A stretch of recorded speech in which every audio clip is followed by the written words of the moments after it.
July 2010 was the last time the Guam Memorial Hospital was current with its contributions to the government of Guam Retirement Fund. As you may recall, the Retirement Board also filed a lawsuit in Superior Court on November 12th on this issue.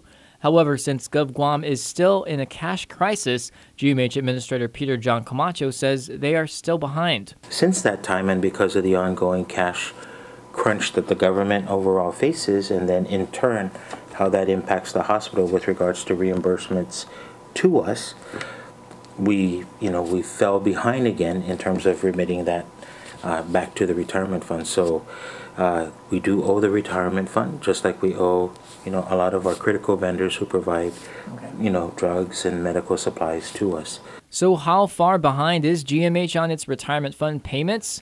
$5.9 million to date, and it continues to grow at a 12.3% interest rate.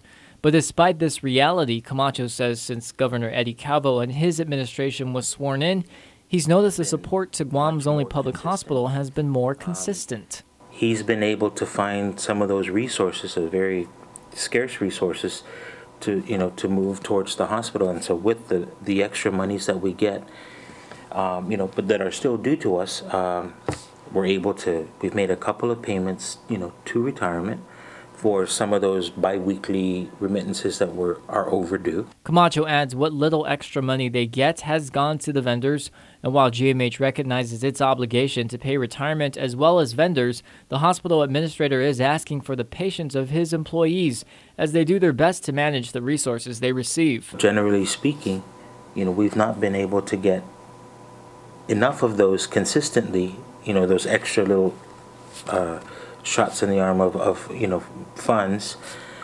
So it's hard to make consistent payments to retirement as well. And if you try to think about what drugs versus this, sometimes you have to make that call. Meanwhile, GMH awaits its board meeting on Monday to formally accept the $12 million loan, and hopefully by Wednesday, Camacho says the money will be released to finally pay for medical supplies and vendors. Josh Tukenko, PNC News.